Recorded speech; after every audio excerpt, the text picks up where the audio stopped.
Bendiciones, mis hermanos. Hoy quiero que meditemos en el Evangelio de Juan, capítulo 9, del verso 1 en adelante. Al pasar Jesús vio a un hombre ciego de nacimiento y le preguntaron sus discípulos diciendo: Rabí, ¿quién pecó, este o sus padres, para que haya nacido ciego? Respondió Jesús: no es que pecó este ni sus padres, sino para que las obras de Dios se manifiesten en él. Me es necesario hacer las obras del que me envió, entre tanto que el día dura. La noche viene cuando nadie puede trabajar. Entre tanto que estoy en el mundo, luz soy del mundo. Dicho esto, escupió en tierra e hizo lodo con la saliva y untó con el lodo los ojos del ciego. Y le dijo: ve a lavarte en el estanque de Siloé, que traducido es enviado. Fue entonces y se lavó y regresó viendo. A veces nos hacemos muchas preguntas. ¿Por qué esto? ¿Por qué aquello? Y hoy en día hay muchas interrogantes en lo que está ocurriendo en el mundo. ¿Será de Dios? ¿No será de Dios? ¿Esto es por el pecado o no es por el pecado? Y cuando yo leo esta historia, la preocupación de los discípulos era: ¿quién había pecado? ¿El ciego de nacimiento o los padres? Y le hacen la pregunta a Jesús. Y la respuesta de Jesús, ¿cuál fue? No es que éste haya pecado o sus padres, sino que es para la gloria de Dios, para que las obras de Dios sean manifiestas en él. Y cuando yo escucho esto, yo me pregunto: ¿todo lo que está aconteciendo es del diablo, es de Dios? Tal vez nos estamos preguntando. Algunos dicen es la mano de Dios en juicio. Otros dicen es el diablo que está acabando.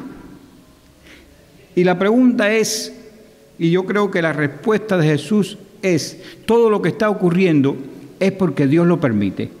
Es porque Dios lo permite, Dios lo ha permitido, ya sea la mano del diablo o del hombre, de quien sea, es porque Dios lo permite. Pero, ¿qué nos corresponde a nosotros? Saber que todo lo que acontece, como dice la Escritura, aún una hoja de un árbol no cae si no es con el consentimiento de Dios. ¿Y qué es lo que nos acontece a nosotros? Saber que todo lo que está ocurriendo es con el consentimiento de Dios. Y no solamente esto, sino que es para que la gloria de Dios sea mostrada al hombre. Dios se va a glorificar en todo lo que está ocurriendo. Dios se va a glorificar en medio de la pandemia. Dios se va a glorificar en medio de la escasez. Dios se va a glorificar en medio de las protestas. Dios se va a glorificar en medio de todo lo que está aconteciendo, en medio del hambre, en medio de las injusticias, en medio de todo. Dios se va a glorificar. Porque, recuerde, es Dios quien gobierna. Es Dios quien está al tanto de todo. Y cuando Dios abre, no hay quien cierre. Y cuando Dios cierra, no hay quien abra. Por lo tanto, mi llamado, una vez más, es a unirnos a orar. Y no estarnos preguntando si esto es de una forma o de otra, sino saber que todo lo que acontece, que todo lo que ocurre, es para la obra de Dios, para que Dios sea glorificado. Dios se va a glorificar. ¿Cómo? No sé. En este caso del ciego, simplemente escupió en tierra, hizo lodo, le untó en los ojos y le dijo: ve y lávate en el estanque del Siloé. Una manera poco común. ¿A quién se le hubiera ocurrido escupir en el suelo? Pero a Jesús se le ocurrió. Una manera que nadie lo esperaba. Y de la manera en que nadie lo espera, Dios va a obrar. Dios va a hacer cosas grandes. Dios va a hacer cosas extraordinarias.